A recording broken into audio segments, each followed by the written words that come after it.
What's going on, guys? Welcome to the channel. And if you're new to the channel, thanks for joining us. If you're a subscriber, thank you. And if you're not a subscriber, go ahead and hit the subscribe below.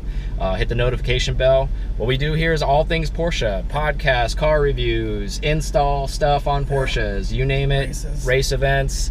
So thanks for joining us. We are at the glorious Porsche of Tampa Bay, our second home, the Reeves family owned. And we are in what today? A 2020 Macan Turbo. That's right. So you're going to get to hear all the good stuff that we think about this car, driving aspects and everything. Hit the intro music.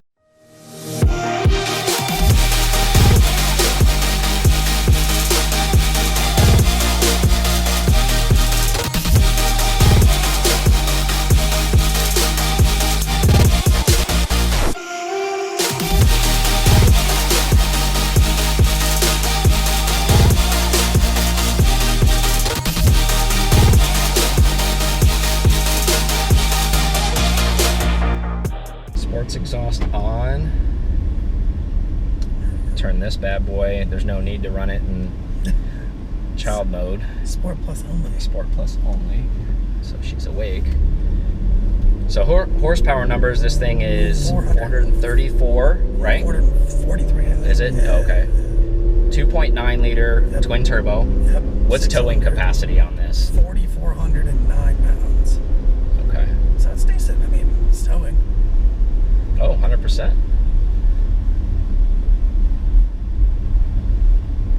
Getting on the interstate. And this is the Super Max upgraded package. This one's spec'd out at 108,000, which is a ton. Yeah, because base model is 83.6 for a turbo. It's got some shove. Yeah, it's a lot more than the other, the and everything else. It's a giant difference. So this thing can tow. This thing is fast. This thing seats more people in it. It's got the carbon fiber package, which you guys will see when we do our beauties. It's really, really nice. So far from the driving standpoint, I think, and this is a problem that's been plagued with Porsche, like some of these SUVs and the newer ones. Yep. The windshield wiper stocks and really close to the pedals, the PDK paddles on the backside. So if you even have normal size hands like I do, like you almost grab the stocks because it's so close on the back of the wheel. Now, is that a bugaboo thing? Of course it is. I have to mention it just in case, you know, if you never get in one of these, it's not natural because your hands don't like grip the back side of the steering wheel super tight. Like you sit your palms on it and they naturally, then you grab, and as you grab, if your fingers are long enough, they're grabbing the turn signals on the stocks. I mean, if you're doing it in manual mode all the time, then good for you and your SUV. Yeah. You know, with that being said, you could bring it closer to you to give you a little bit more room, but you would think that would work, right? But it doesn't, because the windshield wiper stocks and everything like that is also connected to the telescoping area where it brings it to you as well. So no, you're not moving away from it. So that's not a fix either. But if that's the only complaint we have today with the car, that'd be a great one. But obviously we just got in it. How do you feel about this deviated stitching to meet the tan in here? I think the two-tone with the deviated stitching really complements the carbon fiber, because it's got, when you see it in the sunlight, the way it hits, it's almost the same beige color. So it really brings it out. I like those two numbers. I think it makes it feel very, very upscaled. Yeah, I agree with that. And then also, this is the sport design package. It has all of the bells and whistles from the exterior as well. It has the nice upgraded wheels. It's got all the juicy stuff on it. You know, I want to say, in a Porsche, I mean, this is the first carbon fiber wheel I've ever driven, and actually feels pretty good. I didn't know how I would like it, but it definitely feels good. In a sunny state, which Florida is, if you live anywhere sunny, the top of this cooks in the sun. So note to self, maybe leather would be better. You know, just saying, like, if this is sitting all day in the sun, or at least a windshield visor. But I guess that's why there's leather on the basic, like, 3 o'clock and, I mean, yeah, is that 3 o'clock? Yeah, 3 o'clock and the 10 o'clock position, essentially. at 3 and 9 position. So the nice part about that is like you can keep your hands there until maybe you can cool the cabin down some. All the tech is still the same, all for the 2020 stuff, same as the 911. Very user friendly. It's very touch sensitive too. Like there's another bar that comes up when it reads your hand when it comes near. It's got the multi-gesture Exactly. movements, like all the other tech has. All industry standard type stuff. Seated seats are cooled and heated, which is a definite must. This thing is a monster moonroof. If you could figure out how to like open this just to kind of like show, I think this guy right here. Yeah. It's the length, pretty much the length of the roof. Yeah, so you can get that really open effect. It goes all the way to the back. Now obviously that's spec this way, that's not standard, but how would you not spec that if you could to let some light in? Sport chrono, like everything's very, very user friendly. All the adaptability and all the driving modes is right here on the steering wheel, as you would expect from Porsche. The wheel is just the same, you know, Sport Plus, Sport. All the driving modes are right there, right at the user's hands, which is really, really nice. As far as comfortability goes, how do you feel at the cabin? How do you feel that, is it comfortable in here? It's the right size. I don't feel like it's too big or too small. I think it's very, very Goldilocks, at least for the front. Yeah. Do you feel like this dash is a little close and sits a little high, or do you feel like this is the right spot? Well, at least for me, I'm not driven it yet. I feel like it's almost a good spot. I think it's a good. I don't know. I feel like it's got not Cayman Boxster-esque sizability, but almost. That style where it's just that far. It's not super far away. It's a good distance. Yeah. I think it's I think it's right in the middle too. I don't think the Cayenne's too big, obviously, especially with the introduction of the Cayenne Coupe, that you know, which is a nice added SUV essentially to the lineup, even though it's just a deviation of the Cayenne. But it's almost the big brother now to this car, if you essentially look at it with the sloping lines. Yeah, I really enjoy driving like the Macan in any spec, but man, to really drive it in this turbo spec is really, really nice. Yeah, I think it's got the proper amount of power now. I really do. Like, I think the other ones are decent, but I think this is kind of what you expect, at least performance-wise, especially out of a turbo car. So. Yeah, I mean, obviously PDK transmission, standard in this. It's super, super nice as far as all the lane keeping, all of the stuff it has. It has all the safety features, all the tech you could ever imagine, ever want. I like the fact that you can still tow with this. Yeah, that's another thing too, is the difference between the Cayennes and this is this has a PDK and it tows. The Cayennes, because of the towing capacity of the ratings, they use an older transmission. It's not PDK. Exactly.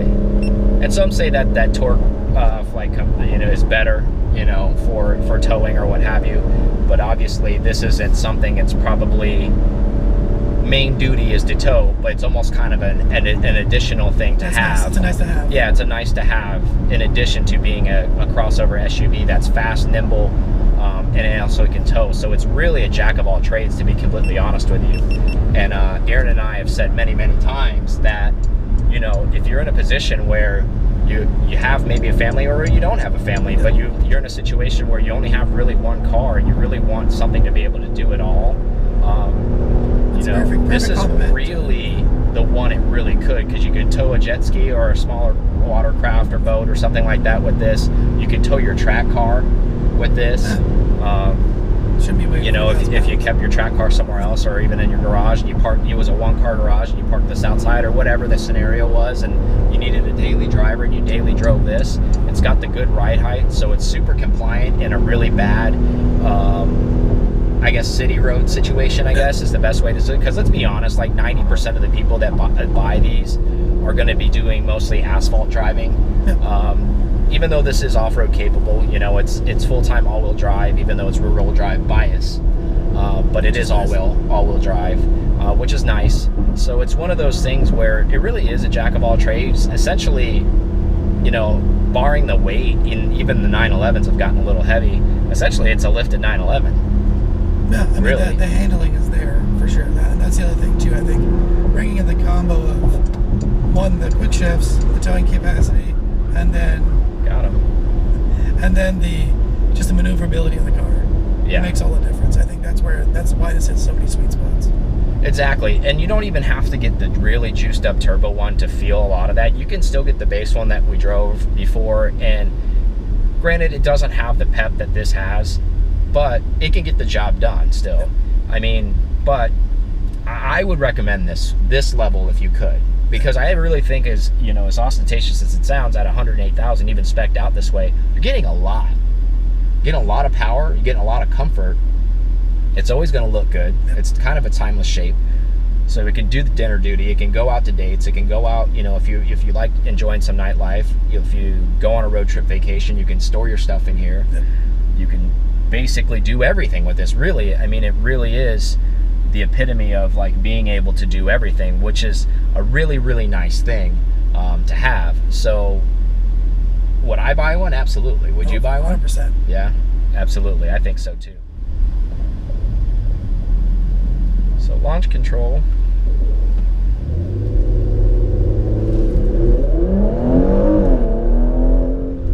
That was in manual.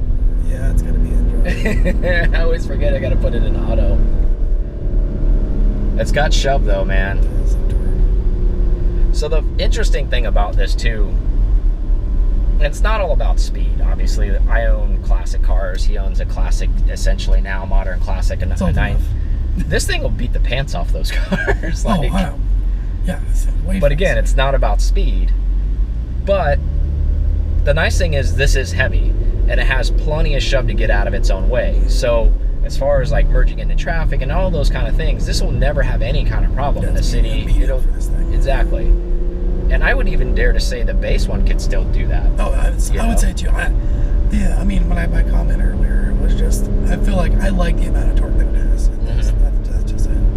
Otherwise, those cars are fine. I like everything about them. Yeah. Right. Driver switch. Yeah. Let's get going. It's a busy neighborhood. Carbon fiber does get a little warm. Yeah, that carbon fiber steering wheel cooks in the sun. You know what? They should have a cooled steering wheel. Don't know how that should work. I don't know how that will work either, but maybe if they put like a vent here, like facing it, it would cool it off some, but maybe. They're on bikes. We can run them over.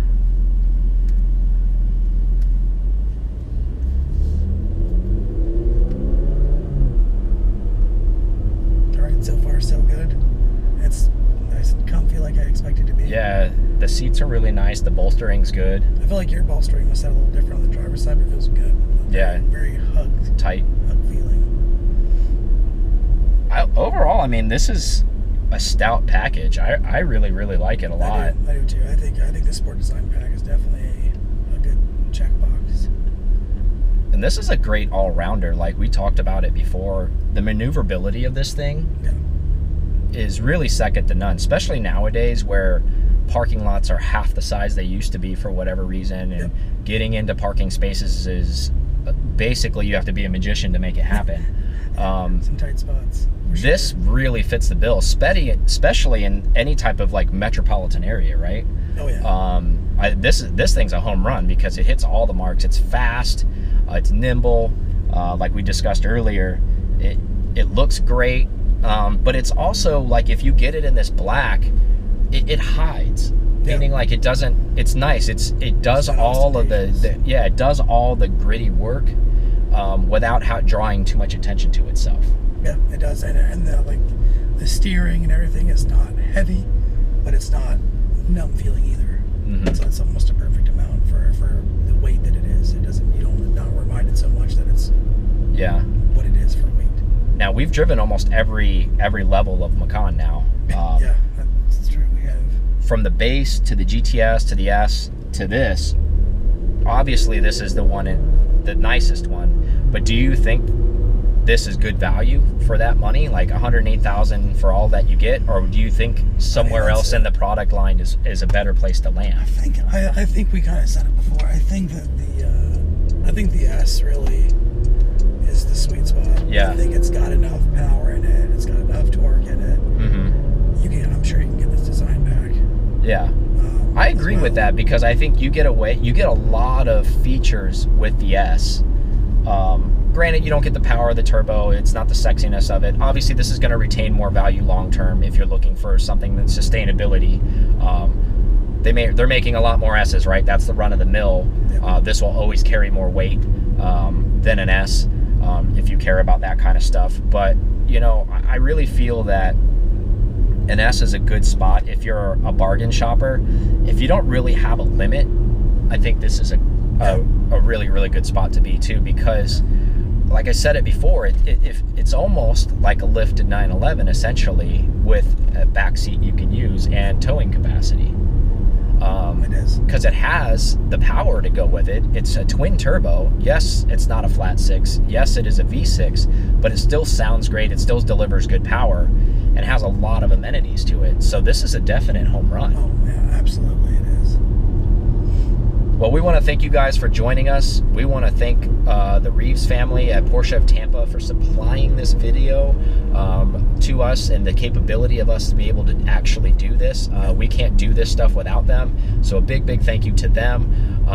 They're also going to be a sponsor for the month of May for our P-Car Club membership, so make sure that you give them a shout or buy some products from them. They are definitely family to us, and I know we're family to them, and we want to thank them so much and give them a follow. And don't forget to subscribe to us on this channel if you want more Porsche content. Hit that notification bell, because it truly does help us out a ton, and more reviews to come. So we'll see you guys on the next one. Yeah.